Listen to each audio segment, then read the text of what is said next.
ദൈവനാമം മഹത്വപ്പെടുമാറാകട്ടെ. കർത്താവായ യേശുക്രിസ്തുവിൻ്റെ പരിശുദ്ധമായ നാമത്തിൽ നിങ്ങൾക്കെല്ലാവർക്കും എൻ്റെ വിനീതമായ സ്നേഹവന്ദനം. ദാവീദ് എഴുതിയ 27-ാം സങ്കീർത്തനമാണ് ഇന്നത്തെ നമ്മുടെ ധ്യാന വിഷയം. 27-ാം സങ്കീർത്തനം ഒരു ദൈവവൈതലിൻ്റെ വിശ്വാസവും ധൈര്യവും പ്രകടമാക്കുന്ന വാക്കുകളാണ് നാം 27-ാം സങ്കീർത്തനം ആദ്യം കാണുന്നത്. ഒരു വിശ്വാസിയുടെ ഉറപ്പും ആശ്രയവും, ഉറപ്പുള്ള ആശ്രയം, ഉന്നതമായ ആഗ്രഹം, ഉയരുന്നതായ പ്രത്യാശ, അത് പ്രകടമാക്കുന്ന വാക്കുകളാണ് 27-ാം സങ്കീർത്തനത്തിൽ നാം ആദ്യമേ വായിക്കുന്നത്. ഇത് ദാവീദ് ചൊല്ലുന്നത് അന്തരീക്ഷം അനുകൂലമായിരിക്കുമ്പോഴല്ല, തികച്ചും പ്രതികൂലമായ സാഹചര്യത്തിലാണ്. മകൻ അബ്ശാലോം ഒരു വലിയ കൂട്ടം സൈന്യവ്യൂഹവുമായി ദാവീദിനെ വകവരുത്തുവാൻ കഠിനാധ്വാനം ചെയ്യുന്നതായ ഒരന്തരീക്ഷം. മാത്രമല്ല, കരുത്തനായിരിക്കുന്ന ശൗൽ രാജാവ് ഏതു വിധേനയും ദാവീദിനെ കൊല ചെയ്യണം എന്ന കൊല നിശ്വസിച്ചുകൊണ്ട് പിന്നാലെ തക്ക നോക്കി നടക്കുന്നതായ വേദനാജനകമായ ഒരു രംഗം. എപ്പോൾ വേണേലും മരണം വരാം, ഏത് അപകടത്തിലും എപ്പോൾ വേണമെങ്കിലും പെടാവുന്നതായ ഒരു ദുർഘട സമയത്താണ് ദാവീദ് ഈ സങ്കീർത്തനത്തിലെ വാക്കുകൾ ചൊല്ലുന്നത്. ദൈവത്തിന് സ്തോത്രം. ഇവിടെ പ്രധാനപ്പെട്ടതായ രംഗം ഭയപ്പെടുത്തുന്നതായ രംഗമാണ്. നമുക്ക് ആദ്യത്തെ 6 വാക്യങ്ങൾ വായിച്ച് കേൾക്കാം. 27-ാം സങ്കീർത്തനം 1 മുതൽ 6 വരെയുള്ളതായ വാക്യങ്ങൾ. യഹോവ എൻ്റെ വെളിച്ചവും എൻ്റെ രക്ഷയുമാകുന്നു, ഞാൻ ആരെ ഭയപ്പെടും? യഹോവ എൻ്റെ ജീവൻ്റെ ബലം, ഞാൻ ആരെ പേടിക്കും? എൻ്റെ വൈരികളും ശത്രുക്കളുമായ ദുഷ്കർമ്മികൾ എൻ്റെ മാംസം തിന്നുവാൻ എന്നോടടുക്കുമ്പോൾ ഇടറി വീഴും. ഒരു സൈന്യം എൻ്റെ നേരെ പാളയമിറങ്ങിയാലും എൻ്റെ ഹൃദയം ഭയപ്പെടുകയില്ല. എനിക്ക് യുദ്ധം നേരിട്ടാലും ഞാൻ നിർഭയമായിരിക്കും. ഞാൻ യഹോവയോട് ഒരു കാര്യം അപേക്ഷിച്ചു, അത് തന്നെ ഞാൻ ആഗ്രഹിക്കുന്നു, യഹോവയുടെ മനോഹരത്വം കാണുവാനും അവൻ്റെ മന്ദിരത്തിൽ ധ്യാനിപ്പാനും. എൻ്റെ ആയുഷ്കാലം ഒക്കെയും ഞാൻ യഹോവയുടെ ആലയത്തിൽ പാർക്കേണ്ടതിന് തന്നെ. അനർത്ഥ ദിവസത്തിൽ അവൻ തൻ്റെ കൂടാരത്തിൽ എന്നെ ഒളിപ്പിക്കും, തിരുനിവാസത്തിൻ്റെ മറവിൽ എന്നെ മറയ്ക്കും, പാറമേൽ എന്നെ ഉയർത്തും. ഇപ്പോൾ എൻ്റെ ചുറ്റുമുള്ള ശത്രുക്കളുടെ മേൽ എൻ്റെ തല ഉയരും. ഞാൻ അവൻ്റെ കൂടാരത്തിൽ ജയഘോഷയാഗങ്ങളെ അർപ്പിക്കും. ഞാൻ യഹോവയ്ക്ക് പാടി കീർത്തനം ചെയ്യും. ദൈവത്തിന് സ്തോത്രം. ഞാൻ ആരെ ഭയപ്പെടുമെന്നാണ് കർത്താവിൽ ധൈര്യപ്പെട്ടുകൊണ്ട്, ദൈവത്തിൽ ധൈര്യപ്പെട്ടുകൊണ്ട് സങ്കീർത്തനക്കാരൻ ഇവിടെ സ്തുതിയോടെ പറയുന്നത്. പ്രൊഫസർ GM കാസ്റ്റേഴ്സ് ഇപ്രകാരം പറഞ്ഞു: വലിയ ധീരരായ കരുത്തുള്ളവർക്ക് പോലും ചില രഹസ്യ ഭയങ്ങളുണ്ട്. ദൈവത്തിന് സ്തോത്രം. ഭയം, മനുഷ്യജീവിതത്തിൽ ഭയമുണ്ടാക്കാവുന്ന അനേക കാര്യങ്ങൾ വരാം. ഭയമില്ലാത്തതായ ഒരു വ്യക്തിയുമില്ല. ഓരോരുത്തരുടെയും ജീവിതത്തിൽ ഭയം ഉളവാക്കുന്ന അനേക കാര്യങ്ങൾ ഉളവായി വരും. എന്നാൽ ഇവിടെ സങ്കീർത്തനക്കാരൻ പറയുന്ന പോലെ ഞാൻ ആരെ ഭയപ്പെടുമെന്ന് ധൈര്യത്തോടെ കരുത്തോടെ ചോദിക്കുവാൻ ആവശ്യമായിരിക്കുന്നത് ദൈവത്തിലുള്ളതായ വിശ്വാസമാണ്. പലതരത്തിലുള്ളതായ ഭയത്തെക്കുറിച്ച് പറയുന്നുണ്ട്. 75 തരം ഭയങ്ങളുണ്ടെന്നാണ് ശാസ്ത്രജ്ഞന്മാർ കണ്ടുപിടിച്ച് പറയുന്നത്. ഏതെല്ലാം തരത്തിലുള്ളതായ ഭയങ്ങൾ? മരണത്തെ ഭയം, ഏകാന്തതയെ ഭയം, ഇരുട്ടിനെ ഭയം, ശത്രുക്കളെ ഭയം, വെള്ളത്തെ ഭയം. ദൈവത്തിന് സ്തോത്രം. അനേക തരത്തിൽ മരണത്തെയുള്ളതായ ഭയം, അനേക തരത്തിലുള്ളതായ ഭയത്താൽ ജനം പലപ്പോഴും തളർന്നിരിക്കുകയാണ്. ഇവിടെ സങ്കീർത്തനക്കാരൻ്റെ ജീവിതത്തിൽ ഭയമുണ്ടാക്കുന്ന 3 കാര്യങ്ങളാണ് 27:2 പറയുന്നത്. ഭയമുണ്ടാക്കുന്ന 3 കാര്യങ്ങൾ ഏതെല്ലാമാണ്? എൻ്റെ വൈരികളും ശത്രുക്കളുമായ ദുഷ്കർമ്മികൾ. പല ഭയം വരുത്തുന്ന വിഷയങ്ങളെക്കുറിച്ച് പറയുന്നുണ്ട്. 1 വൈരികൾ, 2 ശത്രുക്കൾ, 3 ദുഷ്കർമ്മികൾ, 4 മാംസം തിന്നുവാൻ അടുത്തു വരുന്നവർ, 5 ഒരു സൈന്യം, 6 യുദ്ധം. 7-ാമത്തെ കാര്യം 12-ാമത്തെ വാക്യത്തിലാണ്, കള്ളസാക്ഷികളും ക്രൂരത്വം നിശ്വസിക്കുന്നവരും എന്നോട് എതിർത്ത് നിൽക്കുന്നു.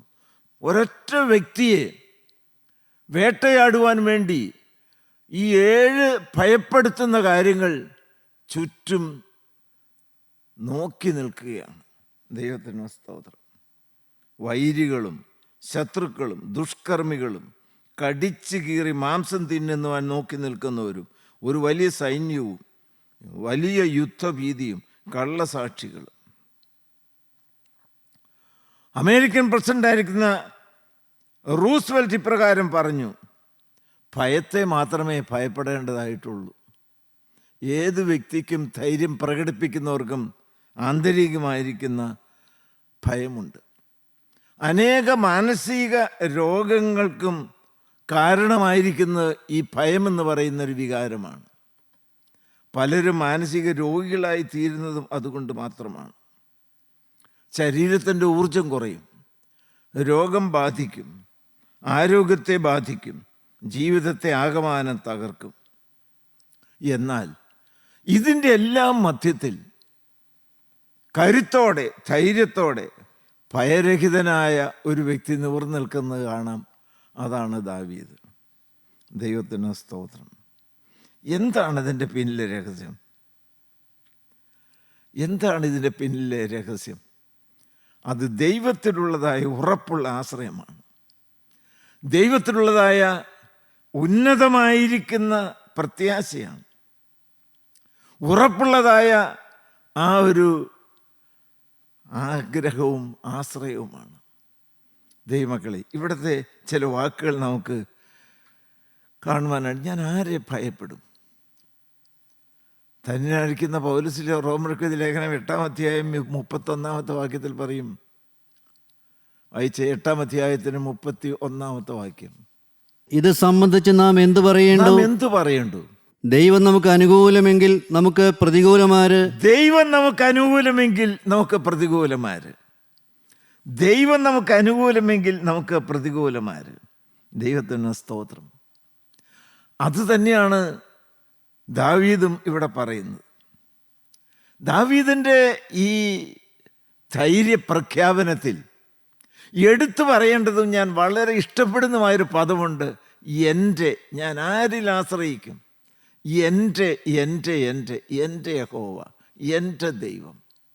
അത് തികച്ചും വൈയക്തികമായ ഒരു ബന്ധമാണ്. യഹോവ ദൈവമാകുന്നു എന്നുള്ള പരസ്യ പൊതുവായിരിക്കുന്ന ഒരു പ്രഖ്യാപനമല്ല. യഹോവ എൻ്റെ. ദൈവത്തിന് സ്തോത്രം, ദൈവത്തിന് സ്തോത്രം. അതൊരു അനുഭവത്തിൻ്റെ സാക്ഷ്യമാണ്. അത് ജീവനുള്ള രുചിക്കുന്ന സാക്ഷ്യമാണ്. ഈ എൻ്റെ എന്തെല്ലാമാണെന്നാണ് സങ്കീർത്തനക്കാരൻ പറയുന്നത്. ദൈവത്തിന് സ്തോത്രം. അവൻ വെളിച്ചമാണെന്നല്ല പറഞ്ഞു, ഗോഡ് ഈസ് ലൈറ്റ് എന്നല്ല പറഞ്ഞത്. യഹോവ എൻ്റെ വെളിച്ചം. ദൈവത്തിന് സ്തോത്രം. 2-ാമത്തെ കാര്യം എന്താണ്? യഹോവ എൻ്റെ രക്ഷയാകുന്നു. 3-ാമത്തെ കാര്യം എന്താണ്? ദൈവത്തിന് സ്തോത്രം. യഹോവ എൻ്റെ വെളിച്ചവും എൻ്റെ രക്ഷയുമാകുന്നു. യഹോവ എൻ്റെ ജീവൻ്റെ ബലം. 3 കാര്യങ്ങൾ നിങ്ങൾ ശ്രദ്ധിച്ചോ? 3നോടും ചേർത്ത് എടുത്തെടുത്ത് പറയുകയാണ്. യഹോവ എൻ്റെ വെളിച്ചം, യഹോവ എൻ്റെ രക്ഷ, യഹോവ എൻ്റെ ജീവൻ്റെ ബലം. അതൊന്ന് വിശദമായി ചിന്തിക്കുന്നത് നല്ലതാണ്. നിങ്ങൾ കൊതിക്കണം, ദൈവമേ, ഒരു വ്യക്തിപരമായ ഒരനുഭവം എനിക്ക് എൻ്റെ ജീവിതത്തിൽ തരണമേ എന്ന്. യഹോവ എൻ്റെ രക്ഷ എന്ന് പറയുവാൻ തക്കവണ്ണം, യേശു എൻ്റെ സ്വന്തം എന്ന് പറയുവാൻ തക്കവണ്ണം. 23-ാം സങ്കീർത്തനത്തിൻ്റെ മാധുര്യവും അതാണ്. യഹോവ എൻ്റെ ഇടയനാകുന്നു. ദൈവത്തിന് സ്തോത്രം. ദൈവമക്കളെ, ഈ ഒരു സ്വർഗീയമായ ഒരു അനുഭവം വ്യക്തിപരമായ ജീവിതത്തിൽ നിങ്ങൾ ഒന്ന് അനുഭവിച്ച് പറയണം. ഞാൻ നിങ്ങളോട് വളരെ വിനയത്തോടെ ചോദിക്കുകയാണ്. ഇപ്രകാരം യേശു എൻ്റെ സ്വന്തമാണ്, യേശു എൻ്റെ രക്ഷകനാണ്, യേശു എൻ്റെ വെളിച്ചമാണ്, യേശു എൻ്റെ ബലമാണ്. ഹല്ലേലൂയ. യേശു എൻ്റെ സ്വന്തമാണ്. യേശു എൻ്റെ സമാധാനമാണ്. യേശു എൻ്റെ പ്രത്യാശയാണ്. ഇത് രുചിച്ച് അനുഭവിച്ചുകൊണ്ട് കണ്ടതുപോലെ പറയുവാൻ അനുഭവ സമ്പത്തുള്ള ഒരു കൂട്ടം ദൈവമക്കൾ ആവശ്യമായിരിക്കുന്നു. ഒരു പൊതുവായിരിക്കുന്ന പ്രഖ്യാപനമല്ല നമുക്ക് വേണ്ടത്. ഇവിടെ ഒന്നാമത് പറഞ്ഞിരിക്കുന്നത് യഹോവ എൻ്റെ വെളിച്ചം. He's my own light. എൻ്റെ സ്വന്തം വെളിച്ചമാണ്. വെളിച്ചം, ആ വാക്ക് തന്നെ എന്തുമാത്രം പ്രകാശമുള്ളതാണ്. വെളിച്ചം ഇലൂമിനേറ്റ് ചെയ്യുന്നതാണ്. വെളിച്ചം പ്രകാശിപ്പിക്കുന്നതാണ്. മറഞ്ഞിരിക്കുന്ന കാര്യത്തെ വെളിപ്പെടുത്തുന്നതാണ്. മറഞ്ഞിരിക്കുന്ന അപകടങ്ങളെ കാണിച്ചു തരുന്നതാണ്. ദൈവത്തിന് സ്തോത്രം. ദൈവമക്കളെ, ഇരുട്ടിൽ തപ്പിത്തടഞ്ഞ് നടക്കേണ്ടവരല്ല നമ്മൾ ഓരോരുത്തരും. അന്ധകാരത്തിൽ നിന്ന് അത്ഭുത പ്രകാശത്തിലേക്ക് വിളിച്ചവനാണ് ആ വെളിച്ചം. നമ്മളെ ആ വെളിച്ചത്തിലേക്കാണ് വിളിച്ചിരിക്കുന്നത്. പാപം അന്ധകാരമാണ്. അന്ധകാരത്തിൻ്റെ പ്രഭുവാണ് സാത്താൻ. അതുകൊണ്ട് സർവ്വലോകവും ഈ ഇരുട്ടിലാണ് കിടക്കുന്നത്. മനുഷ്യൻ ഇരുട്ടത്ത് തപ്പിത്തടഞ്ഞ് നടക്കുകയാണ്. അതിൻ്റെ മധ്യത്തിൽ ജ്വലിച്ച് പ്രകാശിക്കുന്ന ദീപനാളങ്ങളായി നമ്മൾ നിൽക്കേണ്ടതാണ്. അതെങ്ങനെ? മനുഷ്യന് സ്വയമായിട്ട് വെട്ടമില്ല. അവൻ പാപിയാണ്. അവൻ വെളിച്ചമില്ലാത്തവനാണ്. അവൻ ഇരുട്ടാണ്. ദൈവത്തിന് സ്തോത്രം. അതുകൊണ്ടാണ് വാസ്തവത്തിൽ കുടുംബത്തിൽ കലഹമുണ്ടാക്കുന്നത്, തമ്മിത്തല്ലുണ്ടാക്കുന്നത്, ബഹളങ്ങളുണ്ടാകുന്നത്. നിങ്ങൾക്കറിയാം, 2 വാഹനങ്ങൾ രാത്രിയിൽ റോഡിൽ കൂടി ഓടുന്നു. ഹെഡ്ലൈറ്റ് ഇല്ലെങ്കിലോ തമ്മിൽ കൂട്ടിയിടിക്കും. എവിടെയെങ്കിലും പോയി മറിയും, അപകടമുണ്ടാകും. ദൈവത്തിന് സ്തോത്രം. ദൈവമക്കളെ, കലഹത്തിന് കാരണം എന്താണ്? വഴക്കിന് കാരണം എന്താണ്? വെളിച്ചമില്ല. അവനവൻ്റെ അവസ്ഥ വാസ്തവത്തിൽ തിരിച്ചറിയുന്നില്ല. നിങ്ങൾക്കെല്ലാവർക്കും ആഗ്രഹമുണ്ട് ഒരു വെളിച്ചത്തിൽ നടന്നാൽ കൊള്ളാമെന്ന്. വെളിച്ചം മനുഷ്യന് ഇല്ല. ദൈവം സൃഷ്ടിച്ചാലേ ഉള്ളൂ. ദൈവമക്കളെ, പ്രകൃതിയിൽ ഒരൊറ്റ വെളിച്ചം മാത്രമേ ഉള്ളൂ. അത് സൂര്യനാണ്. ഈ ഭൗതിക ലോകത്തിൽ ഒരു വെളിച്ചമേ ഉള്ളൂ. അത് സൂര്യനാണ്. ആത്മീക ഗോളത്തിലും ഒരു വെളിച്ചമേ ഉള്ളൂ. അതാരാണ്? വായിച്ചേ, യോഹന്നാന്റെ സുവിശേഷം 8-ാം അധ്യായത്തിൻ്റെ 12-ാമത്തെ വാക്യവും 1 യോഹന്നാൻ 1-ാം അധ്യായത്തിൻ്റെ 5-ാമത്തെ വാക്യവും യോഹന്നാൻ 8-ാം അധ്യായത്തിൻ്റെ 12-ാമത്തെ വാക്യം. യേശു പിന്നെയും അവരോട് സംസാരിച്ചു. എന്താണ് പറഞ്ഞത്? ഞാൻ ലോകത്തിന്റെ വെളിച്ചമാകുന്നു. എന്ത് വ്യക്തമായിട്ടാണ് പറയുന്നത്! ലോക ചരിത്രത്തിൽ ഇതുവരെയും കേട്ടിട്ടില്ലാത്ത പ്രകാശം നിറയുന്നതായ ഒരു ശബ്ദം. എന്നെ അനുഗമിക്കുന്നവൻ ഇരുളിൽ നടക്കാതെ ജീവന്റെ വെളിച്ചമുള്ളവനാകുമെന്ന് പറഞ്ഞു. സ്തോത്രം. ദൈവമക്കളെ, നിങ്ങൾക്ക് അർത്ഥം മനസ്സിലായോ? I am the light of the world. അന്ധകാര നിമിഷമായിരിക്കുന്ന ലോകത്തെ പ്രകാശമാനമാക്കി മാറ്റുവാൻ ലോകത്തിൽ ജ്വലിച്ച് പ്രകാശിക്കുന്ന ഒരു ജീവന്റെ സൂര്യൻ മാത്രമേ ഉള്ളൂ. അത് കർത്താവായ യേശു ക്രിസ്തുവാണ്.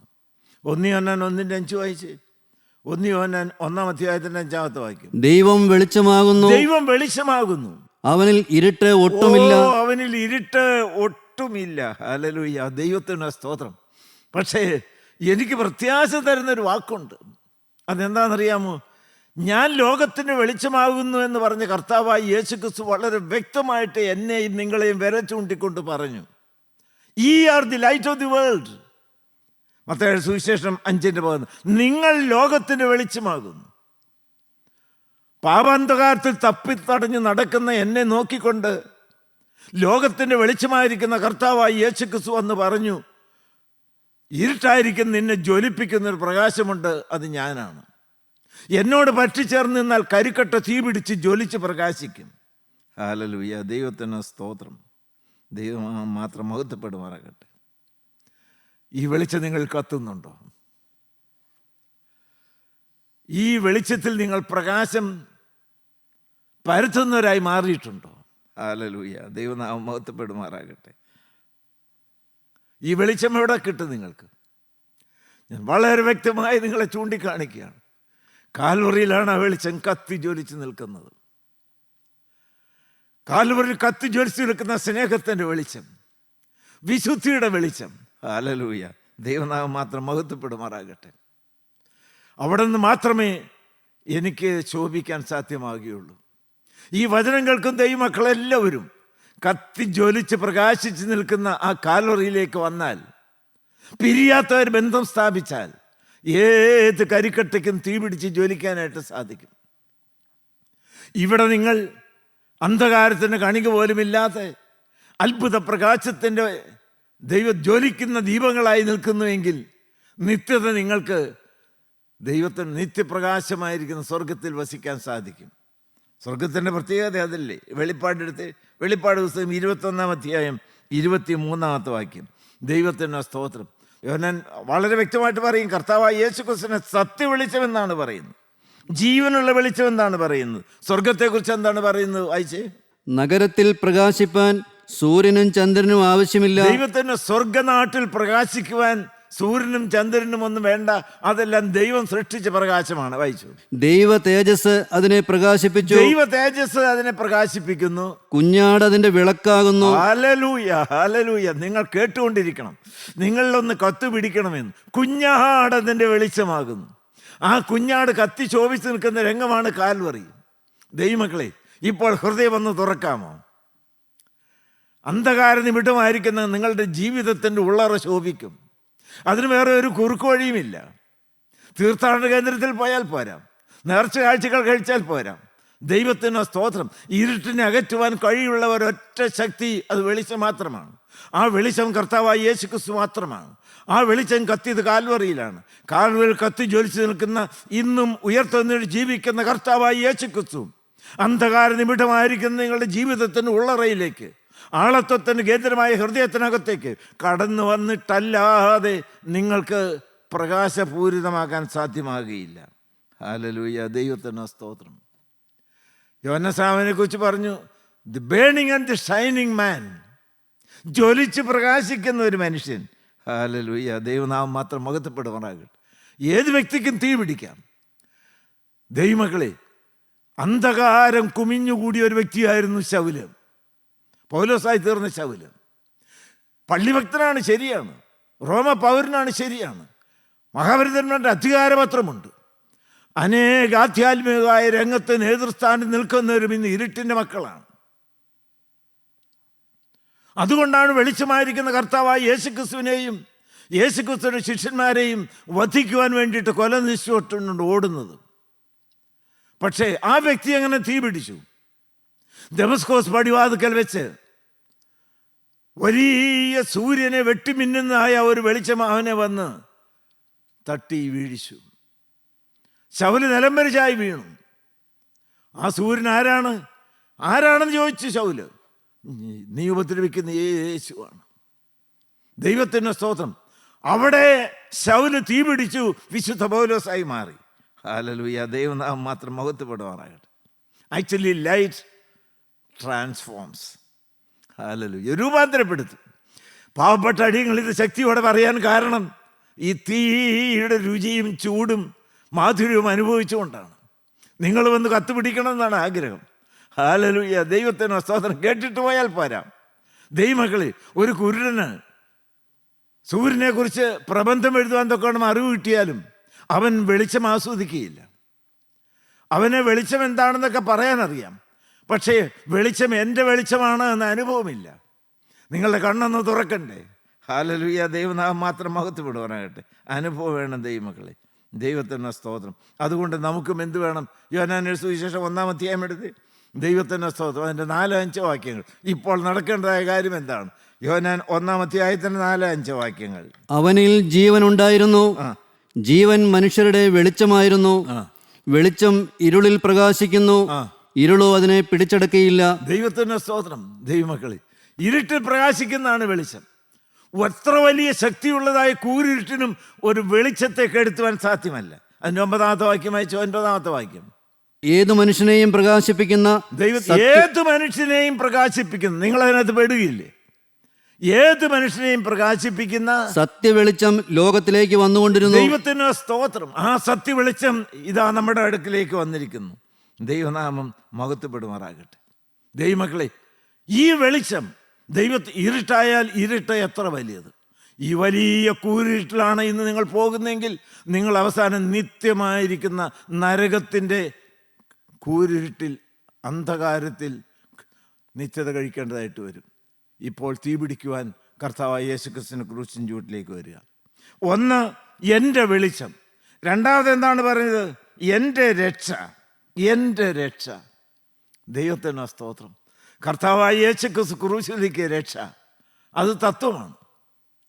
കാൽവറിയിൽ കർത്താവായ യേശുക്രിസ്തു മനുഷ്യവർഗത്തിന് രക്ഷയൊരുക്കി, അത് തിയോളജിയാണ്. പക്ഷെ ചങ്കത്ത് കൈവച്ചുകൊണ്ട് ആ രക്ഷ എൻ്റേതാണ് എന്ന അനുഭവത്തോടെ പറയാൻ എത്ര പേർക്ക് സാധിക്കും? കന്യാമറിയാവിൻ്റെ കയ്യിലായിരുന്ന യേശു കുഞ്ഞിനെ വയോവൃദ്ധനായിരിക്കുന്ന ശിമിയോൻ കൈ നീട്ടി ഏറ്റുവാങ്ങി മാറോട് അണച്ചുകൊണ്ട് പറഞ്ഞു, നിന്റെ രക്ഷയെ എൻ്റെ കണ്ണ് കണ്ടുവല്ലോ. ദൈവമക്കളെ, ഈ രക്ഷകൻ നിങ്ങളുടെ ചങ്കിനകത്തുണ്ടോ? ഈ രക്ഷകൻ നിങ്ങളുടെ വീട്ടിലുണ്ടോ?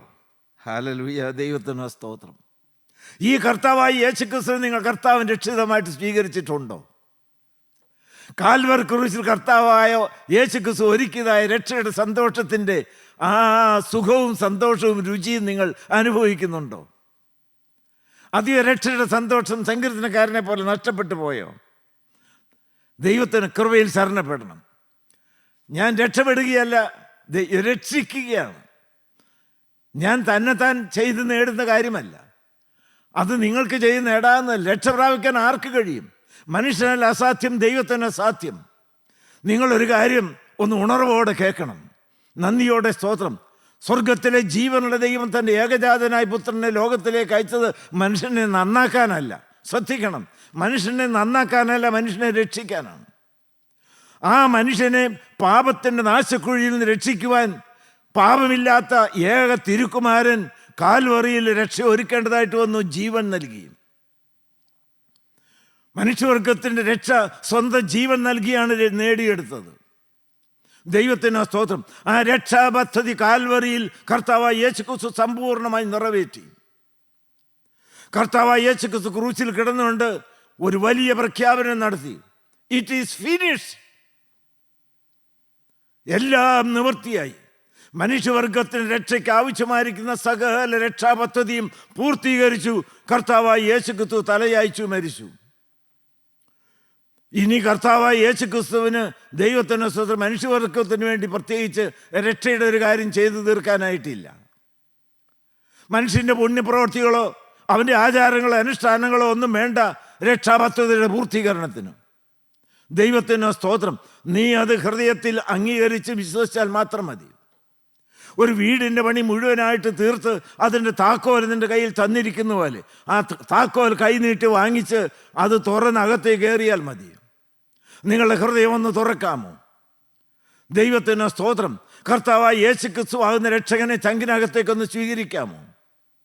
ദൈവത്തിന് സ്തോത്രം. രക്ഷിക്കപ്പെട്ടവർക്ക് വേണ്ടി മാത്രം ഒരുക്കുന്നതാണ് സ്വർഗരാജ്യം. ഹല്ലേലൂയ, ദൈവത്തിന് സ്തോത്രം. ആ രക്ഷാപദ്ധതിയുടെ പൂർത്തീകരണമാണ് കാൽവറിയിൽ നിവൃത്തിയായത്. ഹല്ലേലൂയ, ദൈവത്തിന് സ്തോത്രം.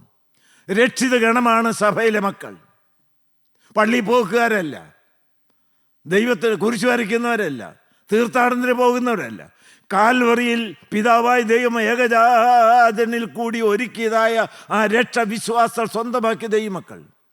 നിനക്ക് രക്ഷ വേണോ? കർത്താവായ യേശുക്രിസ്തുവിൽ നീ വിശ്വസിക്കുക, നീ നിന്റെ കുടുംബം രക്ഷ പ്രാപിക്കും. കൃപയാലാണ് രക്ഷ. ഹല്ലേലൂയ, ദൈവത്തിന് സ്തോത്രം. ഒരു രക്ഷിത ഗണം മാത്രം സ്വർഗ വീട്ടിൽ കാണും. ആ കൂട്ടത്തിൽ നീയും പെടുവാൻ ഇപ്പോൾ ദൈവം ആഗ്രഹിച്ച് നിന്നെ പേർ ചൊല്ലി വിളിക്കുകയാണ്. ഒന്ന്, ദൈവം എൻ്റെ വെളിച്ചം. രണ്ട്, ദൈവം എൻ്റെ രക്ഷ. മൂന്ന്, എന്താണ്? ദൈവം എൻ്റെ ജീവൻ്റെ ബലം, the refuge of my life. ദൈവത്തിന് സ്തോത്രം. ഞാൻ സ്വതവേ ബലഹീനനാണ്. ഞാൻ ഇന്ന് രാവിലെയും പ്രാർത്ഥിച്ചു, കർത്താവേ, ഞങ്ങൾ ബലഹീനനാണ്, ഞങ്ങൾ തികച്ചും ബലഹീനനാണ്. നമുക്ക് എന്തിനാ ശക്തിയുള്ളത്? ഇപ്പോൾ ഞാനിവിടെ നിന്ന് തിരുവചനം പറയുന്നു. ഈ ബലം ദൈവം തന്നതല്ലേ? ഈ വാർദ്ധക്യത്തിലും ഈ ശബ്ദം ദൈവം തന്നതല്ലേ? ഇത് തീരാൻ എന്ത് നേരമുണ്ട്? ഹല്ലേലൂയ, ദൈവത്തിൻ്റെ കയ്യിലിരിക്കുന്നു. കൊരിന്ത്യർക്കെഴുതിയ 2-ാമത്തെ ലേഖനം 12-ാം അധ്യായത്തിൻ്റെ 9-ാമത്തെ വാക്യം വായിച്ച്. കൊരിന്ത്യർക്കെഴുതിയ 2-ാമത്തെ ലേഖനം 12-ാം അധ്യായത്തിൻ്റെ 9-ാമത്തെ വാക്യം. ദൈവത്തെ 12:9. അവൻ എന്നോട്, എൻ്റെ കൃപ നിനക്ക് മതി, എൻ്റെ കൃപ നിനക്ക് മതി, എൻ്റെ ശക്തി ബലഹീനതയിൽ തികഞ്ഞു വരുന്നു എന്ന് പറഞ്ഞു. ദൈവത്തിൻ്റെ ശക്തി ബലഹീനതയിൽ തികഞ്ഞു വരുന്നു. സ്വാഭാവികമായിട്ട് ബലഹീനരാണ്. യാതൊരു കരുത്തുമില്ല, യാതൊരു ശക്തിയുമില്ല. ഞാൻ വളരെ എടുത്തു പറയുകയാണ്, അതൊരു തൊട്ടാവാടി പോലെയാണ്, ഒരു പന്ത് പോലെയാണ്, ഒരു ബലൂൺ പോലെയാണ്. ബലൂണിന് സ്വയമേവ ശക്തി ഒന്നുമില്ലല്ലോ. പക്ഷേ അതിനകത്ത് ആ കാറ്റ് വന്ന് നിറയുമ്പോൾ അത് വികസിച്ചിങ്ങനെ നിൽക്കും. അതിങ്ങനെ പൊങ്ങുകയും പറക്കുകയും എല്ലാം ചെയ്യും. അതിൻ്റെ കഴിവുകൊണ്ടല്ല, അതിനകത്ത് ഒരു ശക്തിയുണ്ട്. അതുകൊണ്ടാണ് ഫിലിപ്പിയർ ലേഖനം 4:13 പൗലോസ് പറഞ്ഞു, എന്നെ ശക്തനാക്കുന്നവൻ മുഖാന്തിരം ഞാൻ സകലത്തിനും മതിയായനാകുന്നു. ഞാൻ സകലത്തിനും മതിയായനാകുന്നു. ഹല്ലേലൂയ. അതിനൊരു മുഖാന്തരമുണ്ട്. അതേതാണ്? അത് കാൽവറിയിലെ കർത്താവായ യേശുക്രിസ്തുവാണ്. ആ ശക്തിയുടെ ഉറവ പൊട്ടിപ്പുറപ്പെട്ടത് എവിടെയാണ്? അത് അരുമനാഥൻ്റെ കുത്തി തുറക്കപ്പെട്ട തിരുവിലാവിൽ നിന്നാണ്. ഹല്ലേലൂയ. ദൈവത്തിന് സ്തോത്രം. ആ ദൈവമാണ് എൻ്റെ ശക്തി ദുർഗം. ഹല്ലേലൂയ. യഹോവ എൻ്റെ ബലമാണ്, യഹോവ എൻ്റെ ശക്തിയാണ്. സങ്കീർത്തനം 89:8 വായിക്കാമോ? സങ്കീർത്തനം ദൈവത്തിന് സ്തോത്രം 89:8. സൈന്യങ്ങളുടെ ദൈവമായ യഹോവേ, സൈന്യങ്ങളുടെ ദൈവമായ യഹോവേ, നിന്നെപ്പോലെ ബലവാൻ ആരുള്ളൂ? നിന്നെ പോലെ ബലവാൻ ആരുള്ളൂ? ബലം ദൈവത്തിലുള്ള മനുഷ്യൻ ഭാഗ്യവാൻ. ഹല്ലേലൂയ. നന്ദിയോടെ സ്തോത്രം. എൻ്റെ ദൈവത്തിൻ്റെ പൊന്നുനാമത്തിന് നന്ദിയോടെ സ്തോത്രം. ദൈവമക്കളെ, നിങ്ങൾ എന്ത് പറയുന്നു? നിങ്ങളിപ്പോൾ കർത്താവായ യേശുക്രിസ്തുവിൻ്റെ ക്രൂശിൻ ചുവട്ടിലേക്ക് ഒന്ന് വരാമോ? ഈ കർത്താവായ യേശുക്രിസ്തു ആകുന്ന ആ വെളിച്ചത്തെ നിങ്ങളുടെ സ്വന്തം വെളിച്ചമായി സ്വീകരിക്കുവാൻ ഇരുട്ട് നിറഞ്ഞ ഹൃദയത്തിലേക്കൊന്ന് സ്വീകരിക്കാമോ? ഹല്ലേലൂയ. ദൈവത്തിന് സ്തോത്രം. കർത്താവായ യേശുക്രിസ്തുവിനെ കർത്താവും രക്ഷിതാവുമായി സ്വീകരിച്ചിട്ടില്ലാത്ത ദൈവമക്കൾക്ക് ആ ശിമയോൻ യേശു കുഞ്ഞിനെ കൈനീട്ടി വാങ്ങിയതുപോലെ വിശ്വാസത്തിൻ്റെ കരം കൊണ്ട് ഹൃദയം തുറന്ന് യേശുവിനെ രക്ഷകനും കർത്താവുമായിട്ട് ഒന്ന് ഇപ്പോൾ സ്വന്തമായി സ്വീകരിക്കാമോ? ദൈവത്തിന് സ്തോത്രം. ബലം ക്ഷയിച്ച ദൈവമക്കൾ, ദൈവത്തിന് ആത്മാവിൽ ക്ഷീണിച്ച ദൈവമക്കൾ, ശക്തി നഷ്ടപ്പെട്ട ദൈവമക്കൾ, വെളിച്ചം കെട്ടുപോയ ദൈവമക്കൾ, ഹല്ലേലൂയ. ദൈവത്തിന് സ്തോത്രം. ബലം നിന്നുള്ള മനുഷ്യൻ ഭാഗ്യവാൻ. ആ കർത്താവായ യേശുക്രിസ്തുവിൻ്റെ ശക്തി ഇപ്പോൾ ക്രൂശിൽ നിന്ന് ഒഴുകി വരികയാണ്. ആ ക്രൂശിൻ ചോട്ടിലേക്ക് വരിക, ക്രൂശിനെ കെട്ടിപ്പിടിക്കുക. ശക്തി സ്വർഗത്തിൽ നിന്നില്ലേ ഇപ്പോൾ നമുക്ക് വേണ്ടി പകർന്നു തരുന്നതായ ആ രംഗത്ത് നിങ്ങൾ വിശ്വാസത്തോടെ അടുത്തു വന്ന്, കർത്താവേ, എന്നെ ശക്തനാക്കുന്നതിന് മുഖാന്തരം ഞാൻ സകലത്തിനും മതിയായനാകുന്നു. നിൻ്റെ ശക്തി എന്നിലേക്ക് പകരണമേ. ഞാൻ എൻ്റെ ബലഹീന പാത്രമാണ്, എന്നെ ഒന്ന് ശക്തീകരിക്കണമേ. എൻ്റെ പ്രശംസാ വിഷയം എൻ്റെ ബലഹീനമാണ്. നിന്നെ കൂടാതെ എനിക്ക് ശക്തിയില്ല. ഒരു വാക്ക് സംസാരിക്കണമെങ്കിൽ നിൻ്റെ ശക്തി വേണം. ഒന്ന് കണ്ണ് തുറന്ന് നോക്കണമെങ്കിൽ നിൻ്റെ കൃപ വേണം. ഒരു കാലെടുത്ത് വെക്കണമെങ്കിൽ നിൻ്റെ ശക്തി വേണം. കർത്താവേ, ഞാൻ ആയിരിക്കുന്നതിൻ്റെ കൃപയാലാണ്. നീ എന്നെ ശക്തീകരിക്കണമേ, ബലപ്പെടുത്തണമേ, കൃപയിൽ പൊതിയണമേ. നിങ്ങൾ പ്രാർത്ഥിക്കുക. ദൈവനാമം മാത്രം മഹത്വപ്പെടുമാറാകട്ടെ. കർത്താവിന് സ്തോത്രം.